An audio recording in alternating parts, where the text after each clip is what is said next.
नमस्कार, जनतंत्र टीवी देख रहे हैं आप। आपके साथ मैं हूं संतोष कंगवार। बुलेटिन की शुरुआत करेंगे।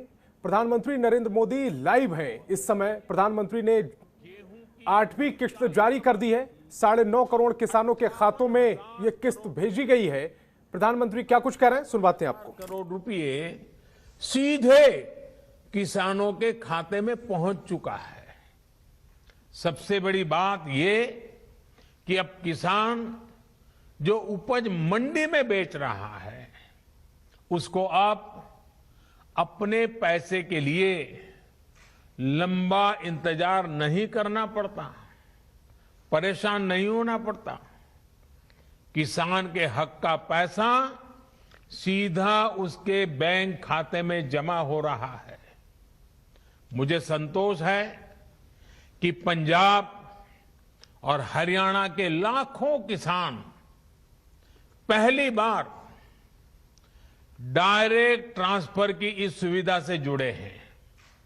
अभी तक पंजाब के किसानों के बैंक खाते में करीब 18,000 करोड़ रुपए और हरियाणा के किसानों के बैंक खाते में 9,000 करोड़ रुपए सीधे उनके बैंक अकाउंट में जमा हो चुके हैं। अपना पूरा पैसा अपने बैंक खाते में पाने का संतोष क्या होता है, ये पंजाब और हरियाणा के किसान भी अनुभव भी कर रहे हैं और मुखर होकर बोल भी रहे हैं। मैं सोशल मीडिया में इतने वीडियो देखे हैं किसानों के, खास करके पंजाब के किसानों के, कि इस प्रकार से उनको पैसा पहुंच जाना और वो भी पूरा पैसा पहुंच जाना, उसका संतोष इतने उमंग के साथ वो बता रहे हैं। साथियों, खेती में नए समाधान, नए विकल्प देने के लिए सरकार निरंतर प्रयास कर रही है।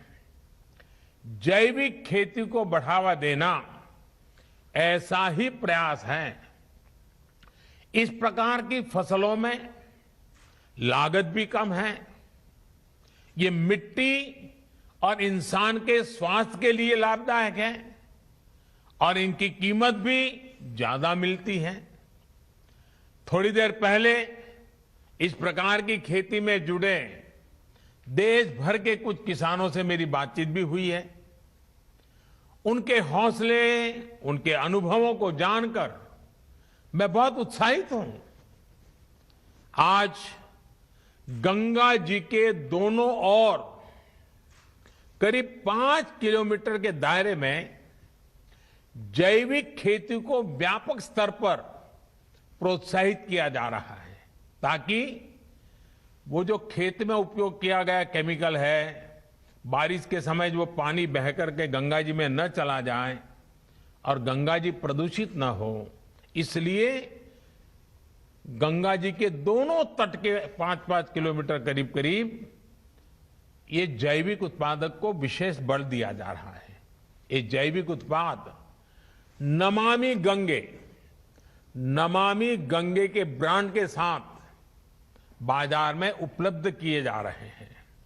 इसी तरह भारतीय प्राकृतिक कृषि पद्धति को, उसको भी व्यापक स्तर पर प्रोत्साहित किया जा रहा है। इसके साथ साथ सरकार की यह निरंतर कोशिश है कि छोटे और सीमांत किसानों को बैंकों से सस्ता और आसान ऋण मिले। इसके लिए बीते 1.5 साल से किसान क्रेडिट कार्ड उपलब्ध कराने का एक विशेष अभियान चलाया जा रहा है। इस दौरान 2 करोड़ से ज्यादा किसान क्रेडिट कार्ड जारी किए गए हैं। इन कार्ड्स पर किसानों ने 2 लाख करोड़ रुपए से ज्यादा का ऋण बैंकों से लिया है। 2 लाख करोड़ रुपए। इसका बहुत बड़ा लाभ पशुपालन, डेयरी और मछली पालन से जुड़े किसानों को भी मिलना शुरू हुआ है। अभी हाल ही में सरकार ने एक और अहम फैसला लिया है और मैं चाहूंगा कि मेरे किसान भाई बहनों को ये सरकार के निर्णय से खुशी होगी, उनके लिए ये बहुत लाभकर्ता होगा।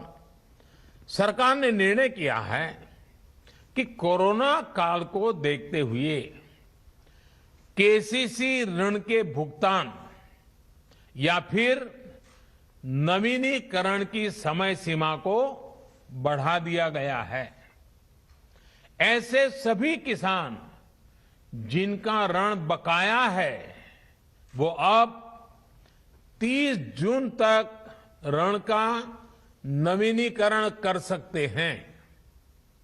इस बढ़ी हुई अवधि में भी किसानों को 4% ब्याज पर जो ऋण मिलता है, जो लाभ मिलता है, वो लाभ भी चालू रहेगा, मिलता रहेगा।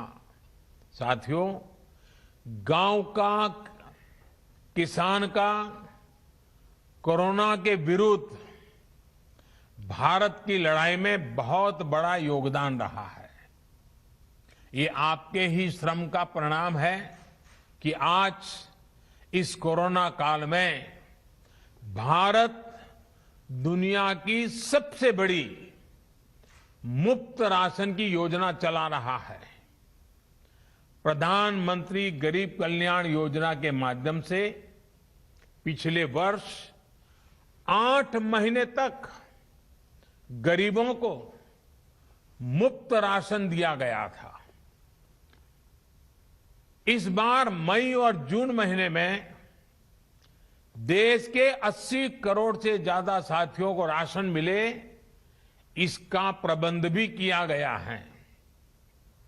इस पर भी केंद्र सरकार 26,000 करोड़ रुपए हमारे गरीब के घर में चूल्हा जले इसलिए खर्च कर रही है।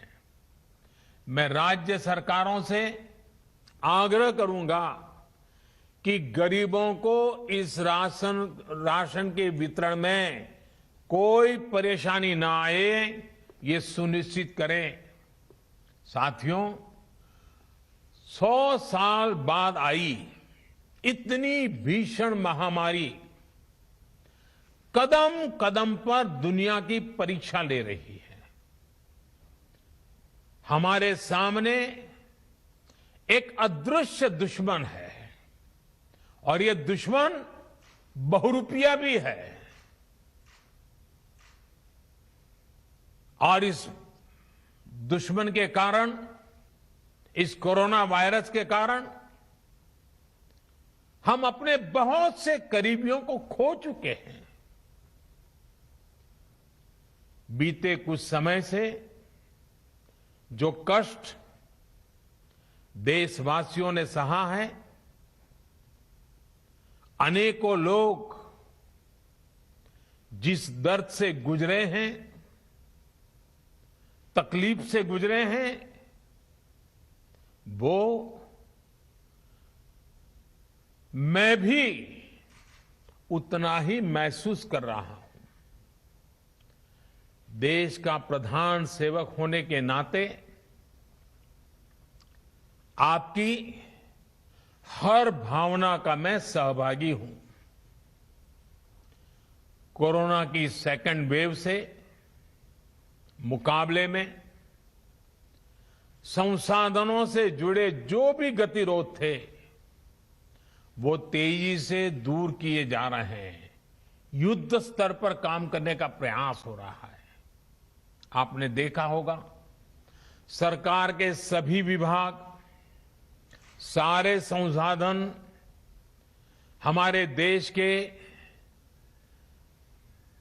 सुरक्षा बल, हमारे साइंटिस्ट, हर कोई दिन रात कोविड की चुनौती का मुकाबला करने में एकजुट हैं। देश के अलग अलग हिस्सों में तेजी के साथ कोविड अस्पताल बन रहे हैं, नई टेक्नोलॉजी से ऑक्सीजन प्लांट लगाए जा रहे हैं। हमारी तीनों सेनाएं, वायुसेना, नेवी, आर्मी, सभी पूरी शक्ति से एक काम में जुटे हैं। ऑक्सीजन रेल इसने कोरोना के खिलाफ इस लड़ाई को बहुत बड़ी ताकत दी है। देश के दूर सुदूर हिस्सों में ये स्पेशल ट्रेन्स, ये ऑक्सीजन रेल ऑक्सीजन पहुंचाने में जुटी है। ऑक्सीजन टैंकर्स ले जाने वाले ट्रक ड्राइवर्स बिना रुके काम कर रहे हैं।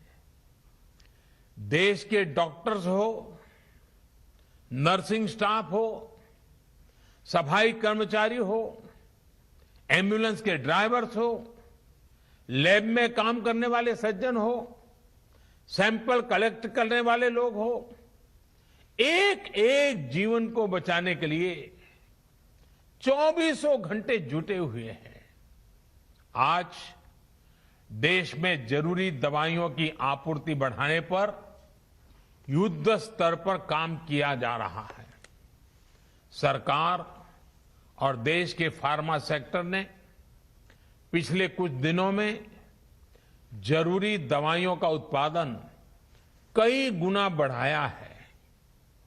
बाहर से भी दवाइयां मंगवाई जा रही हैं। इस संकट के समय में दवाइयां और जरूरी वस्तुओं की जमाखोरी और कालाबाजारी में भी कुछ लोग अपने निहित स्वार्थ के कारण लगे हुए हैं। मैं राज्य सरकारों से आग्रह करूंगा कि ऐसे लोगों पर कठोर से कठोर कार्रवाई की जाए। ये मानवता के खिलाफ का कृत्य है।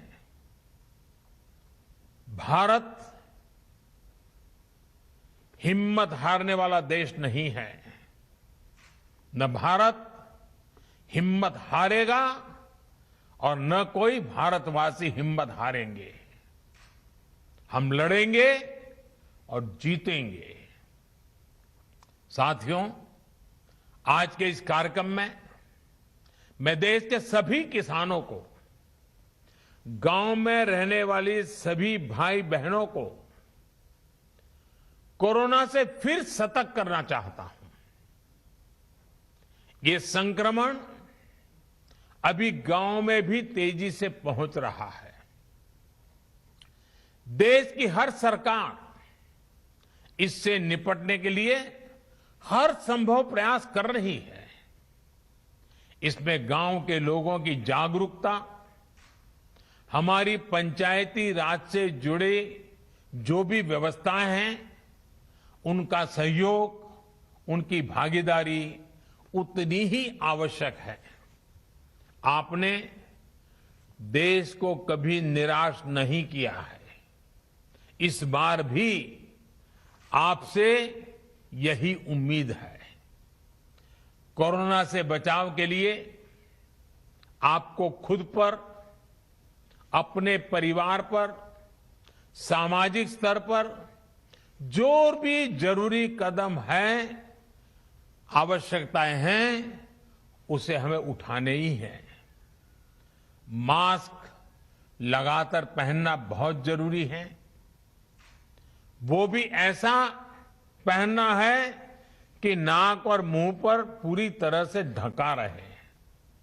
दूसरी बात, आपको किसी भी प्रकार के खांसी, सर्दी, जुकाम, बुखार, उल्टी, दस्त जैसे लक्षणों को सामान्य मानकर नहीं चलना है। पहले तो खुद को यथासंभव दूसरों से अलग करना है। फिर जल्द से जल्द कोरोना टेस्ट करना है और जब तक रिपोर्ट ना आए तब तक डॉक्टरों से जो दवाई बताई है वो जरूर लेते रहना है। साथियों, बचाव का एक बहुत बड़ा माध्यम है कोरोना का टीका। केंद्र सरकार और सारी राज्य सरकारें मिलकर ये निरंतर प्रयास कर रही हैं कि ज्यादा से ज्यादा देशवासियों को तेजी से टीका लग पाए। देश भर में अभी तक करीब 18 करोड़ वैक्सीन डोज दी जा चुकी है। देश भर के सरकारी अस्पतालों में मुफ्त टीकाकरण किया जा रहा है। इसलिए जब भी आपकी बारी आए तो टीका जरूर लगवाएगा। ये टीका हमें कोरोना के विरुद्ध सुरक्षा कवच देगा, गंभीर बीमारी की आशंका को कम करेगा। हां, टीका लगाने के बाद भी मास्क और 2 गज की दूरी के मंत्र को अभी हमें छोड़ना नहीं है। एक बार फिर सभी किसान साथियों को मैं बहुत बहुत शुभकामनाएं देता हूं। बहुत बहुत धन्यवाद।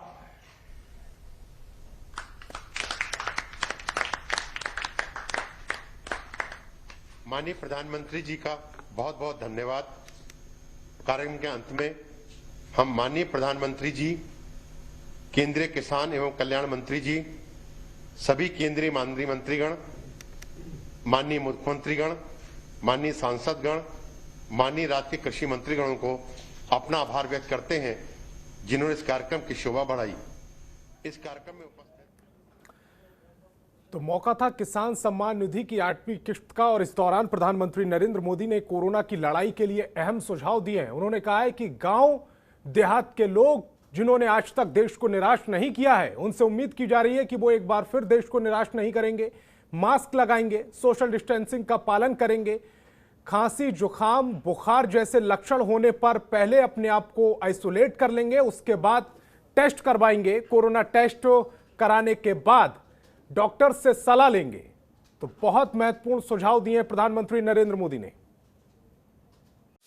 खबरों के निष्पक्ष विश्लेषण के लिए सब्सक्राइब करें Jantantra TV and press the bell icon. Never miss any update.